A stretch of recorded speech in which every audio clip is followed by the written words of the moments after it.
to 120, and I'm joined now by one of the officials here today, but more important, my partner from last year, Don Mason. And Don, good action so far in this one. Well, this is going to be really interesting coming up here. This is probably, I know, the first time in MVL history that we had a female wrestler wrestling for the championships of the MVL. That's, stay tuned here. That's Layla Castro from New Lexington taking on Braden Rittenhouse. Layla Castro got here with a pin and then an 8-3 decision. Rittenhouse had a bye into his first match and then won the next one 10-4. Castro, no points yet awarded. But there will be the takedown. There it is. Good leverage from Rittenhouse. In what is, as Don Mason just pointed out, a historic match. So 2-0. Now, we were talking about that before, and it's certainly not the case yet, but what do you look for in terms of when somebody gets a lead that they're not stalling? And again, that's not the case here, but. Well, what you look for is them sitting too far back on the hips and not getting what we call perpendicular, so at a 90-degree angle from the side, and staying, again, what we call hip to hip. But you're right, there's been good action so far. Referees are doing a great job calling it so far. Both are state tournament officials. As a matter of fact, all four of us are state tournament officials, so it should be good officiating. Again, that's as it should be for these championships. Layla Castro down 2-0 for Braden Rittenhouse from West Muskingum. Got an early takedown. He's now trying to find some leverage to turn her onto her back, but she's not cooperating with that coach. No. She is battling. She's not. She just about, I thought, had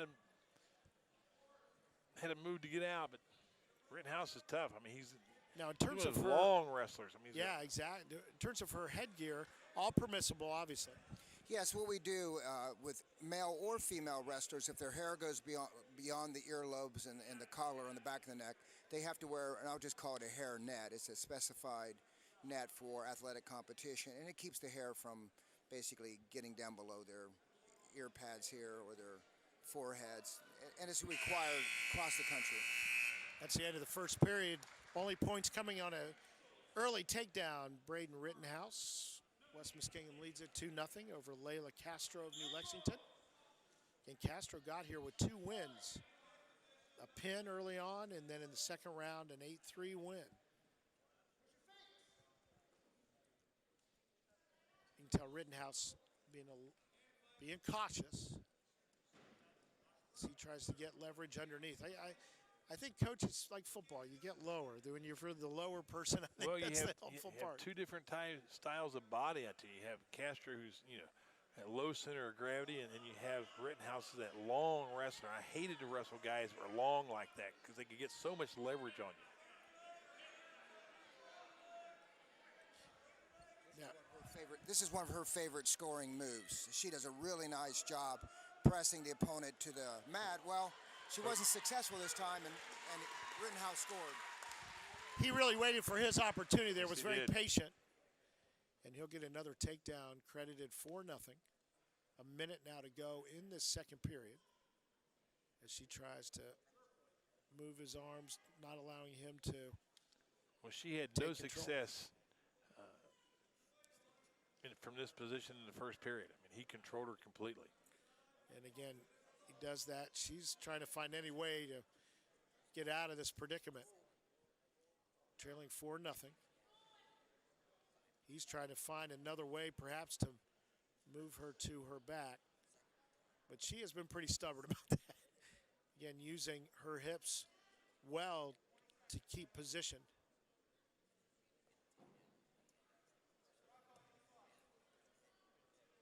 And what do you look for in terms of then being able to lock, or what the wrestler on top, what does he have to avoid doing so to avoid a penalty?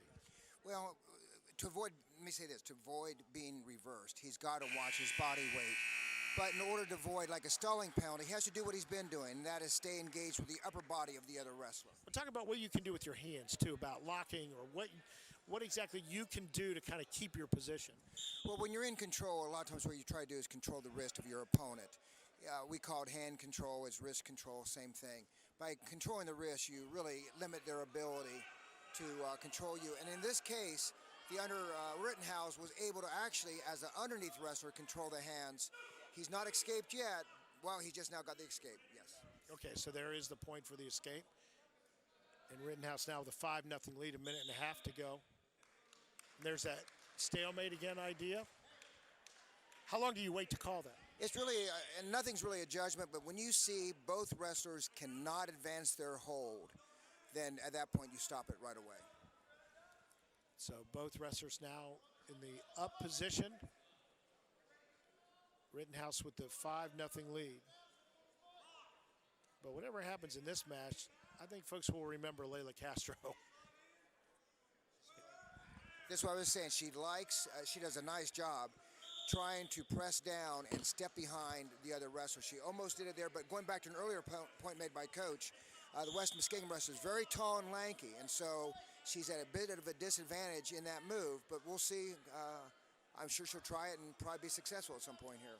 Now, when you train like that, do you train differently depending on what your opponent, what his or her frame is like? Absolutely, and what's nice in a wrestling room is to have a shorter guy who's stronger than you and a taller wrestler also, because that way you can have the different styles that you can practice against. See another stalemate there. So both wrestlers in the up position. 40 seconds to go in this third period. Rittenhouse with the 5-0 lead. So he's basically trying to be careful, Coach. We talked about it before, not to get in a position. He's staying aggressive, though. In a position to perhaps get the takedown. I like that. I mean, he just didn't run around. I mean, he went for the takedown. Nope. And no call that time. Rittenhouse was unable to get his body weight behind the New Lex wrestler. His weight was too far out in front, and so it didn't look like it was going to be improved, so that's why the official stopped. Again. And so 2 points for Layla Castro there. Maybe a little too late, but again, what a presence she had in this match. It'll be Rittenhouse the winner, 5-2. Give him credit. He is the champion. But again, historic match with Layla Castro.